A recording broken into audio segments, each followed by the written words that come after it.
हनुमान जी की भक्ति करते हुए मांस आदि का भक्षण करना चाहिए या नहीं, या जो व्यक्ति तामसिक भोजन करते हैं क्या वो हनुमान जी की भक्ति कर सकते हैं या नहीं कर सकते हैं, क्या उनको श्री हनुमान जी की भक्ति करनी चाहिए या नहीं करनी चाहिए, इस विषय में मेरे पास कई बार कमेंट्स आ चुकी है। क्योंकि ऐसे बहुत सारे व्यक्ति हैं कि आज के टाइम में कलयुग में कि जो हनुमान जी की भक्ति करते हैं लेकिन साथ में मांस वगैरह का भक्षण भी करते हैं।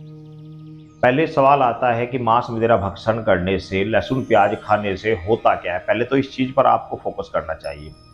यदि आप लहसुन प्याज खा रहे हैं तो लहसुन प्याज खाने से आपको कोई विशेष चीज नहीं होती। होता क्या है कि आपके जो अवगुण हैं, आपके जो तामसिकता है शरीर में, जो गलत प्रवृत्ति है वो जागृत होती है, वो उजागर होती है, वो ज्यादा बढ़ जाती है, जिसके कारण आपको भक्ति करने में समस्या आती है।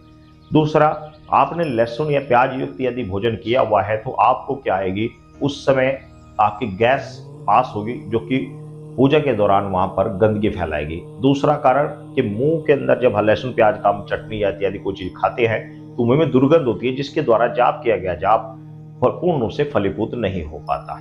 आप समझ गए होंगे। अन्यथा लहसुन प्याज खाने में कोई आपत्ति कुछ नहीं, लहसुन प्याज आप खा रहे हैं तो ये एक औषधि ही है, इससे कोई प्रॉब्लम नहीं होती। लेकिन इससे जो समस्या आती है सिर्फ यही आती है। और यदि आप ऐसी स्थिति में, आप घर परिवार में कोई खाता भी है तो आपको क्या करना चाहिए कि ऐसी स्थिति में खाने पूजा करने से पहले नहीं खाना चाहिए।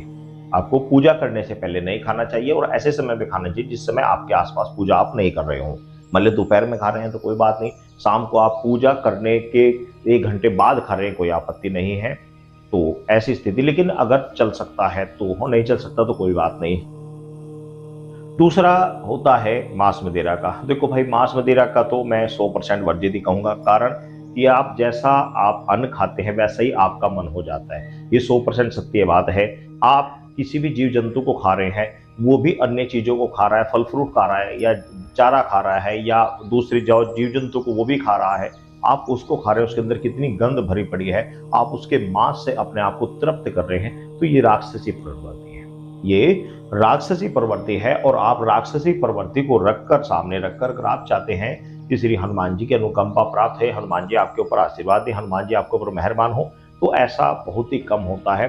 कई बार क्या होता है कि आपको पता ही नहीं लगता, आपकी कोई ऐसी सड़वंग शक्ति, ऐसी कोई तामसिक शक्ति आपके पास होती है जिसको आप हनुमान जी की दूत या हनुमान जी की शक्ति समझकर आप उनसे कार्य लेते रहते हैं। आप समझते हैं कि मेरे पास हनुमान जी के दूत हैं या हनुमान जी की मेरे पास अनुकंपा है, लेकिन वास्तव में हनुमान जी की नहीं होती। कारण कि आप मांस मदिरा का भक्षण कर रहे हैं तो उसी तरह की शक्ति आपके पास आई भी होती है जो कि हनुमान जी का नाम लेकर आपका कार्य करती रहती है। तो बहुत सारे भक्तों के साथ में ऐसा भी होता है।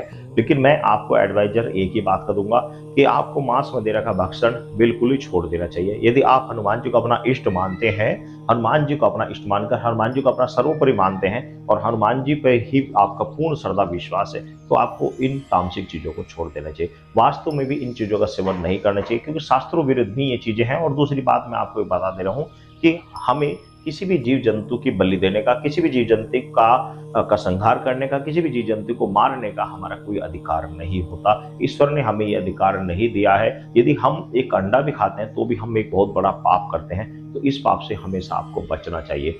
जो तामसिक शक्तियों की पूजा करते हैं, माता महाकाली, शमशानी की या काल भैरव या भैरवी या मसानी इत्यादि शक्तियों की जो पूजा करते हैं, उनका जो भोग देते हैं, वो उसे खाते हैं, वो उनकी एक अलग बात है। लेकिन आपको यदि हनुमान जी की शक्ति आप रखते हैं तो ऐसी शक्तियों को रखते हुए आपको इस चीजों का विशेष रूप से ध्यान रखना चाहिए। माँ भगवती की आप भक्ति करते हैं, माँ भगवती की आप सेवा करते हैं, तो माँ भगवती शुद्ध रूप से, अगर आप मांस मदिरा का भक्षण कर उनकी सेवा करते हैं, भक्ति करते हैं, तो ये सर्वदा अनुचित है। कुछ मंदिरों में बलि आज भी दी जाती है, हम मानते हैं, लेकिन वहां पर वो उसी तरह की शक्ति होती है, जिस तरह की शक्ति होती है उसी तरह का उनका कार्य होता है। अगर आप हनुमान जी की सेवा करना चाहते हैं, हनुमान जी को अपना इष्ट मान रहे हैं, तो आपको इन चीजों से बिल्कुल ही परहेज रखना चाहिए, बिल्कुल इन चीजों को छोड़ देना चाहिए। यदि आप खा पी कर फिर भी आप भक्ति करते हैं तो आपको पूर्ण फल नहीं प्राप्त होगा। कारण कि एक ओर आप पाप कर रहे हैं, दूसरी तरफ आप पुण्य कमा रहे हैं।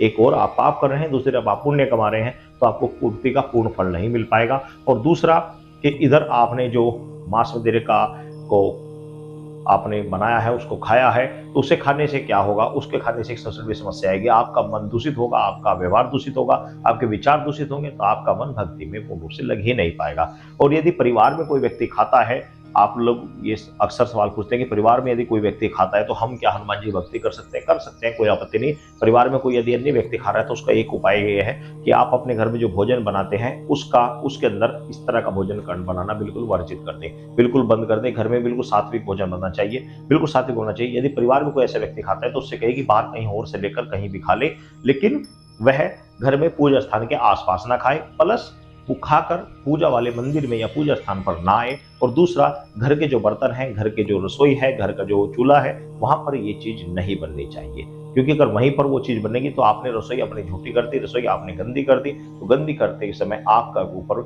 यदि आप हनुमान जी भक्ति करते हैं और वहीं पर आपके घर में ही भोजन इस तरह का भोजन बनता है, तो आपको हनुमान जी का भक्ति का पूर्ण फल नहीं प्राप्त हो सकता। उसका सबसे अच्छा सोल्यूशन यही है कि यदि परिवार में कोई एक व्यक्ति या दो व्यक्ति खाते हैं तो वो बाहर ही खा ले, बाहर ही खाकर रहें और पूजा स्थान पर बिल्कुल भी ना आए, घर के बर्तनों का यूज बिल्कुल भी ना करें। ठीक है, आप समझ गए होंगे। सभी भक्तों को जय श्री राम।